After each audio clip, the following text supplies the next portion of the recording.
Hello guys, कल CHSL का notification आया था और नोटिफिकेशन को देखने के बाद में मुझे बहुत ही शॉकिंग डाटा देखने को मिला। मैंने क्या किया कि बहुत सारे एग्जाम्स के डाटा लिए और उसके बाद में सीएचएसएल के डाटा के साथ में मैंने कंपैरिजन किया, जैसे सीजीएल का, जैसे यूपीएससी का डाटा। और मेरे को इसके बाद में जो रिजल्ट है ना, जो percentage of the selection rate है जो मैंने निकाली है, तो वो बहुत ही शॉकिंग है। ठीक है, देखिए बहुत सारे स्टूडेंट्स को ऐसा लगता है कि सीएचएसएल का एग्जाम दे देते हैं, सीजीएल तो बहुत टफ हो जाएगा आपके लिए, सीएचएसएल दे देते हैं, उसके बाद यूपीएससी तो सबको टफ लगता ही है।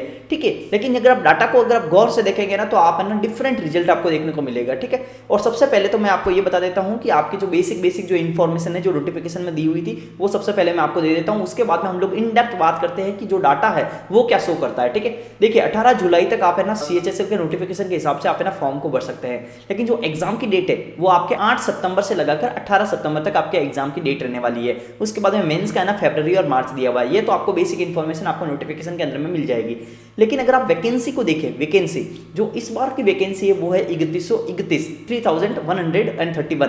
ठीक है, 3131 आपकी वैकेंसी रहने वाली है। और पिछले साल जो वैकेंसी थी सीएचएसएल के अंदर में वो थी आपकी 3700 के आसपास। ठीक है, आपका एग्जैक्ट बताया जाए तो वो थी आपकी 3712। देखिए मैंने पूरा ना बहुत सारे डाटा है ना जो वहां पे है, वो आपको मैं डाटा एक एक करके आपको देख के आपको बताता रहूंगा कि क्या क्या डाटा था और क्या परसेंटेज आपका सिलेक्शन रेट और वगैरह वगैरह कितना परसेंटेज था। आप इस वीडियो को शुरू से लगाकर एंड तक देखिएगा। उसके बाद में आप क्या कीजिएगा कि इस चैनल को सब्सक्राइब कर लीजिए। सबसे पहले एक एक करके हम लोग डाटा को तोड़ते हैं, जिससे कि आपको डिसीजन लेने में बहुत ज़्यादा आसानी हो। अगर आपने 10th पास किया, 12th पास किया ना, अगर आप 12th पास कर लिए तो आपको क्या करोगे, आप क्या करोगे कि सीजीएल को आप मानोगे कि भाई वो तो टफ है, आप सीएचएसएल देने का ट्राई करोगे। और आप सीएचएसएल को, मेरे को बहुत सारे टेलीग्राम ग्रुप में सवाल क्या आते हैं कि सर सीजीएल तो ना मेरा तो अभी 12th हुआ या फिर ग्रेजुएशन भी हुआ है, सीजीएल तो मेरे लिए टफ पड़ जाएगा। और मैं क्या करता हूँ कि मैं सीएचएसएल दे देता हूँ, ग्रेजुएशन हुआ है तो आप वो चाहते हैं कि सीजीएल टफ हो जाएगा तो सीएचएसएल दे देते हैं। तो ऐसे केस के अंदर में मैं जो उनको रिप्लाई देता हूँ ना, वो फैक्चुअल जो डाटा है ना उसके हिसाब से देते हैं। ठीक है, मैं वो डाटा आपके सामने रखता हूं। देखिए आपका सीएचएसएल के अंदर में 2025 के अंदर में जो वैकेंसी है वो है 3131 एंड जो 2024 के अंदर में थी वो थी आपकी 3712, मतलब 3712। ठीक है, तो हमारी वैकेंसी तो रिड्यूस हुई है, पहली चीज। उसके बाद में सीजीएल के अंदर में अगर आप वैकेंसी को कंपेयर करो तो 2024 के अंदर में जो वैकेंसी थी वो थी 18,174, मतलब 18,174। और 2025 के अंदर में वो थी 14, जो अभी हमारा नोटिफिकेशन आया ही है सीजीएल का, जो कि एग्जाम नहीं हुआ है 2025 वाला, उसका है 14,582। ठीक है, देखिए दोनों के अंदर सीजीएल और सीएचएसएल दोनों के अंदर में है ना वैकेंसीज तो रिड्यूस हुई है। लेकिन अगर अपने कैंडिडेट जो अपीयर हुए हैं ना, अपीयर कैंडिडेट पहले कितने थे और उसके बाद में फॉर्म कितनों ने भरा। सबसे पहले बात करते हैं फॉर्म कितनों ने भरा। 2024 के अंदर में जो ना फॉर्म भरे गए थे सीजीएल के अंदर में वो थे 36 लाख के आसपास। ठीक है, तो एग्जैक्ट तो आप छोड़िए, 36,73,453, लगभग आप मानिए कि ये आपको 37 लाख के आसपास जा रहा है। तो आपका सीजीएल के अंदर में 37 लाख जनों ने फॉर्म भरा था। उसके बाद में अपीयर कितने जने अपीयर हुए 18 लाख जने। ठीक है, 18 लाख के आसपास आपके अपीयर हुए और 37 लाख जनों ने फॉर्म भरा। अगर हम लोग परसेंटेज ऑफ द सिलेक्शन देखें, देखिए फॉर्म के हिसाब से, अगर आप फॉर्म भरने के हिसाब से परसेंटेज ऑफ द सिलेक्शन देखें सीजीएल का, तो आपके परसेंटेज ऑफ द सिलेक्शन आता है 0.5%, मतलब आधा परसेंट। ठीक है, अब आप परसेंटेज को याद रखिएगा, एक एक परसेंटेज को आपको पता चलेगा कि आपको सीएचएसएल का एग्जाम है ना किस लेवल पे पहुंच चुका है, किस लेवल पे उसकी टफनेस पहुंच चुकी है। ठीक है, आपके अगर आप टोटल जितने आपके फॉर्म भरे गए हैं उस हिसाब से अगर हम लोग परसेंटेज निकालें वैकेंसी के हिसाब से, तो आपके 0.5% का सिलेक्शन रेट आता है। लेकिन उसका कोई सेंस बनता नहीं है, क्योंकि बहुत सारे लोग एग्जाम देते नहीं है। आपके एग्जाम जो देने वाले लोग हैं, एग्जाम जो दिए थे वो लिए थे 18 लाख, तो आपकी जो है ना परसेंटेज ऑफ द सिलेक्शन आता है वो आता है 1%। आपका 100 जनों में से एक जना सेलेक्ट होने के आपके चांसेस है सीजीएल के अंदर में। लगभग आपका 1% का सिलेक्शन रेट है। इसको आप याद रखना कि 1% का सिलेक्शन रेट है आपका, जो आपके कैंडिडेट अपीयर हुए हैं उस हिसाब से 1% का सीजीएल के अंदर में। अगर आप सीएचएसएल का वो डाटा आप सीएचएसएल का देखिए, सीएचएसएल के डाटा के हिसाब से 2024 के अंदर में फॉर्म भरे गए थे लगभग 34.5 लाख, मतलब लगभग 35 लाख। 37 लाख वहां पे भरे गए थे सीजीएल में, सीएचएसएल में 35 लाख भरे गए थे, तो कुछ ज्यादा डिफरेंस तो है नहीं। लेकिन अगर आप इसी के अंदर वैकेंसी का जो डिफरेंस है ना वो बहुत ज्यादा है, वो लगभग आपके 1/5 आपके वैकेंसी है, फिर 1/6 ना कि 5th, 1/5 और 6 के बीच में लगभग आपका ना 20% आपकी वैकेंसी है सीएचएसएल में सीजीएल के कंपेयर में। तो आपका जो परसेंटेज ऑफ द सिलेक्शन आता है ना, जो आपके फॉर्म भरेगा उस हिसाब से तो 0.1% आ रहा है, 0.1%। लेकिन अगर आप भी अब जो भी आपके ना फॉर्म भरते हैं वो आपके अपीयर होते नहीं है, तो अपीयर हुए थे 20 लाख जने। जितने सीजीएल में नहीं हुए थे अपीयर, उससे ज़्यादा सीएचएसएल में अपीयर हुए थे, ठीक है, अप्लाई किए वो नहीं, अपीयर हुए थे, जो एग्जाम दिए थे वो दिए थे 20 लाख जनों के आसपास। और इस डाटा को अपना बहुत ही ज़्यादा याद रखने की आपको जरूरत है, क्योंकि आगे मैं यूपीएससी का बताने वाला हूँ, ठीक है। सीएचएसएल का जो है ना आपके पास में जो सिलेक्शन रेट है, जो अपीयर हुए उस कैंडिडेट के हिसाब से जो रियल आपके सिलेक्शन रेट है ना, वो आपके 0.18%, मतलब कि 0.18%, समझ गए, मतलब आपके 0.2% से भी कम, ये चीज याद रखना। तो 1% का सिलेक्शन रेट किसमें था, सीजीएल में, और उसका पांचवा भाग 0.18%, पांचवे से भी कम भाग, वो आपका सिलेक्शन रेट किसमें है, सीएचएसएल के अंदर में। तो आप इन दोनों का कंपैरिजन अगर आप देखोगे ना, तो आप ये पाओगे कि सीएचएसएल का जो एग्जाम है ना, वो आपके लगभग 5 गुना ज्यादा भारी है as compare to the CGL, 5 गुना ज्यादा भारी है। लेकिन लगता क्या है कि सीजीएल तो आपको ग्रेजुएशन लेवल का एग्जाम है, और आपका ये सीएचएसएल क्या है, 12th बेस एग्जाम है। तो सारे के सारे आपको क्या लगता है कि आपके यार 12th वाला तो ईजी एग्जाम ही होगा, वो तो हम लोग जल्दी से निकाल देंगे। नहीं, क्योंकि वो हो सकता है कि क्वेश्चन आप बन जाए, आपके मार्क्स भी अच्छे आ जाए, लेकिन मार्क्स अच्छे आना नहीं, कट ऑफ जो है, अगर आप कट ऑफ का वापस से कंपैरिजन देखेंगे ना, तो कट ऑफ लगभग सीजीएल की कट ऑफ तो जा रही है आपके यूआर की 153 गई थी, लेकिन अगर आप सीएचएसएल के कट ऑफ देखेंगे वो 160, 165, 170 के पास पहुंच रही है, 200 में से 170 के आसपास कट ऑफ है। अब आप मानिए कि ये आपके मशीन है कि क्या है, ठीक है। 170 के आसपास कट ऑफ होने का मतलब क्या है, मतलब 170 के आसपास कट ऑफ, मतलब आप सोचिए कि जीके आ रही है, वहां पे जीके में ही नंबर कट गए तो आप तो बाहर है, ठीक है, क्योंकि जीके में तो कट जाते हैं नंबर। तो आप समझिए कि जो आप कितने भी नंबर लेके आ जाएंगे तो जो कट ऑफ है ना, उसके पास पहुंचना बहुत ही हार्ड हो जाएगा आपके लिए। फिर उसके बाद मेंस है, तो आपके पास में सीएचएसएल 5 गुना ज़्यादा भारी डाटा के हिसाब से आपको फील हो रहा है कि आपको 1% का सिलेक्शन रेट, जो रियल सिलेक्शन रेट है वो 1% का है सीजीएल के अंदर में, और सीएचएसएल के अंदर में सिर्फ और सिर्फ 0.18% है। अब हम लोग बात करते हैं यूपीएससी की, ठीक है। यूपीएससी के अंदर में मैंने डाटा को देखा कि 2024 के अंदर में कितने का ना आपका वैकेंसी थी। वैकेंसी है आपकी 1056, ठीक है, 1056 की आपकी वैकेंसी है, 1056। उसके बाद में जो फॉर्म भरे गए थे वो थे 13.5 लाख का आपका फॉर्म भरे गए थे। 13.5 लाख फॉर्म के हिसाब से अगर आप परसेंटेज निकालेंगे ना, वो आएगा 0.007, मतलब लगभग 0.1% के आसपास। तो ये जो 0.1% का डाटा है ना, ये आपके फॉर्म भरने के हिसाब से आपके लगभग सीएचएसएल के हिसाब से ही है, क्योंकि सीएचएसएल में भी 0.1% था, यूपीएससी में भी 0.1% का सिलेक्शन है। लेकिन जैसे ही आप जो लोग एग्जाम दिए थे रियल में फॉर्म भरने के बाद में, तो वो तो वेस्ट है, फॉर्म भरने वाला डाटा तो कोई काम का नहीं है। रियल अगर हम देखेंगे कि कितने लोग अपीयर जो हुए थे यूपीएससी में, हुए थे 5 लाख जने अपीयर, ठीक है। 5 लाख से हिसाब से 1000 की जो वैकेंसी है, 1056 की जो वैकेंसी है, अगर आप परसेंटेज निकालेंगे तो परसेंटेज आ रहा है 0.21%। कितना, 0.21%। और आपके सीएचएसएल में कितना आ रहा था, 0.18%, मतलब 0.18% का सिलेक्शन तो आपका है इसके अंदर में सीएचएसएल में। लेकिन अगर आप इसमें देखेंगे यूपीएससी में, तो वो है 0.21% का।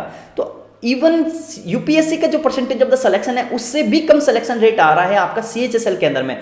तो आप ये मान के चलिए कि सीएचएसएल में आपकी पोस्टिंग किस लेवल की दी जा रही है। सीएचएसएल में जो पोस्टिंग है ना, वो कोई यूपीएससी के लेवल का आईएएस और आईपीएस नहीं बना रहे हैं आपको।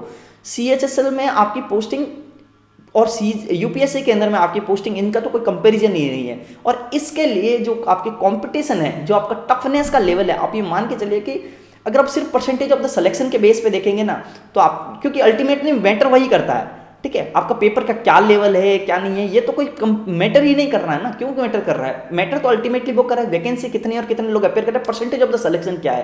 कंपटीशन तो परसेंटेज ऑफ द सिलेक्शन में होना है, मार्क्स के ऊपर कंपटीशन थोड़ी होता है। अल्टीमेटली कंपटीशन क्या है, अगर आप पेपर हार्ड बनाएंगे तो सबके मार्क्स डिक्रीज हो जाएंगे। तो marks is not the concern, तो मार्क्स आपका कंसर्न नहीं है। कंसर्न आपका क्या है कि कितने वैकेंसी और परसेंटेज ऑफ अपियर कितने जने हो रहे हैं, परसेंटेज ऑफ द सिलेक्शन कितनों का होने वाला है। असली कंपटीशन वहां पे है।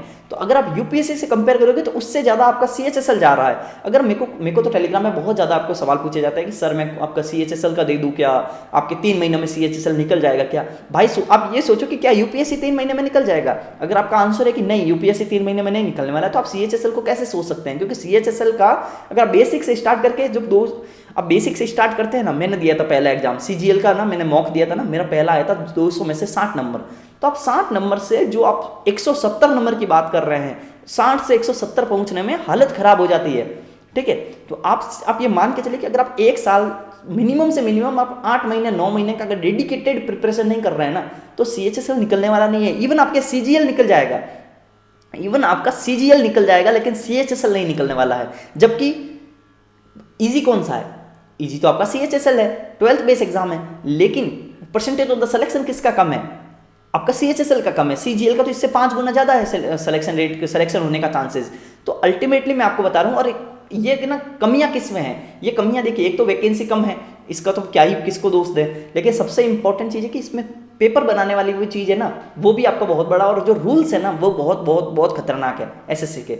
सबसे इंपॉर्टेंट चीज़ है कि अगर ये 12th बेस एग्जाम है तो ग्रेजुएशन वाले सारे के सारे इसमें एग्जाम देते हैं। आप एक मान लीजिए कि आप ना बहुत जनों से बात करेंगे तो आपको देखने को मिलेगा कि अगर आप किसी भी अपने कोई भी आप ग्रेजुएशन वाले दोस्त से पूछ लीजिए जो कंपटीशन गवर्नमेंट एग्जाम की तैयारी कर रहे हैं, वो क्या बोलते हैं?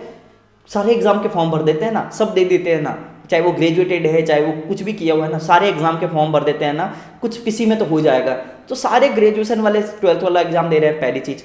उसके बाद में सारे सेलेक्टेड वाले भी दे देते हैं एग्जाम। क्या देते हैं? कि एक्सपीरियंस ही होगा, और तो क्या ही होगा, एक्सपीरियंस हो जाएगा कि एग्जाम हॉल में प्रेशर कैसे हैंडल करते हैं। अरे भाई, प्रेशर हैंडल करने के चक्कर में क्या होगा कि आपका एक्सपीरियंस तो हो जाएगा, आपको एक्सपीरियंस हो जाएगा, लेकिन अगर आप सेलेक्ट हो गए तो आपकी वैकेंसी तो गई, मतलब आपकी जो सीट है ना वो तो वेस्ट हो चुकी है, क्योंकि आप सिलेक्शन अगर हो चुका है आपका सीजीएल के अंदर में, तो सिर्फ एक्सपीरियंस के लिए देने का कोई सेंस बनता ही नहीं है, कोई सेंस नहीं बनता है।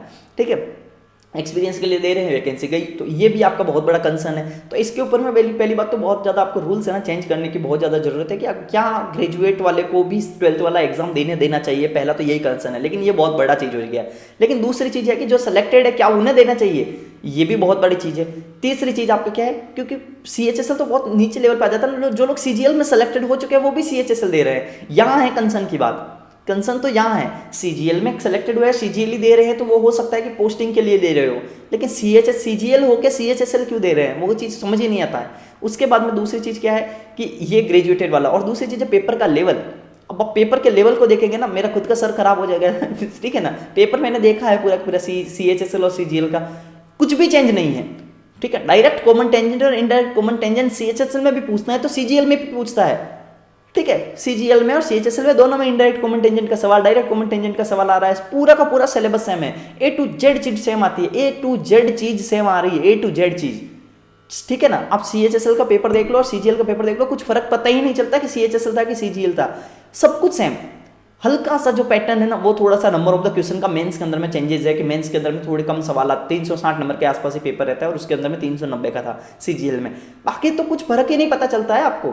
ठीक है ना, तो आप समझे कि पेपर के लेवल को चेंज करने की जरूरत है। जब भाई 12th का एग्जाम है तो 12th के बेस पे सवाल आएगा कि आप ग्रेजुएशन वाला पेपर ही यहाँ पे सेट कर दोगे, या फिर ग्रेजुएशन में, अब आप ग्रेजुएशन में बात करते हो, सीजीएल के अंदर में ग्रेजुएशन लेवल के तो सवाल ही नहीं लगते हैं। सीजीएल का पेपर सीएचएसएल के लेवल का है, सीएचएसएल का पेपर तो क्या ही बताएं, सारे के सारे पेपर के लेवल सेम है, एसएससी के सारे पेपर एक जैसे हैं।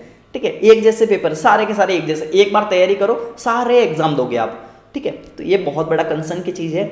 मेरा बस आपके लिए सजेशन यही है, अगर आप सीजीएल की तैयारी कर रहे हैं, अगर आप सीएचएसएल की तैयारी कर रहे हैं, अगर आप किसी भी एग्जाम के, एसएससी के किसी भी एग्जाम की तैयारी कर रहे हैं ना, तो पहले तो यही चीज़ आप मान लीजिए कि सीएचएसएल के एग्जाम का डिसीजन लेने से पहले सीएचएस, अगर आप ग्रेजुएटेड है तो आप ये ना, मेरा तो यही सजेशन है आप सीजीएल दे दो ठीक है ना, आप सीजीएल दे दो। सीएचएसएल के चक्कर में पड़ोगे ना आप बाद में पछताओगे, क्योंकि सीएचएसएल के अंदर में आपको लग रहा है कि वो ईजी है, वो नहीं है ईजी। ठीक है, कट ऑफ जो जाएगी ना वो आपकी हालत खराब कर देगी। ठीक है ना, वो इजी नहीं है, क्योंकि आप पेपर मान लो हल्का सा इजी आ जाएगा सीजीएल से, वैसे तो बराबर ही रहता है, लेकिन मान लो कि हल्का सा इजी भी आ गया ना, तो भी आपके कट ऑफ बहुत हाई जाने वाली है। आपके नंबर ही थोड़ी ज़्यादा आएंगे पेपर इजी आने से, दूसरे के भी तो पेपर ज़्यादा आएंगे ना, तो कट ऑफ ज़्यादा जाएगी। तो मेरा यही सजेशन है कि आप है ना बहुत अच्छे से तैयारी करो, सीजीएल का एग्जाम दो। सीएचएसएल के एग्जाम में जो वैकेंसी है ना वो डरा देने वाली है, 3000 वैकेंसी और 35 लाख फॉर्म, बेड़ा पार नहीं होगा आपका वहाँ पे।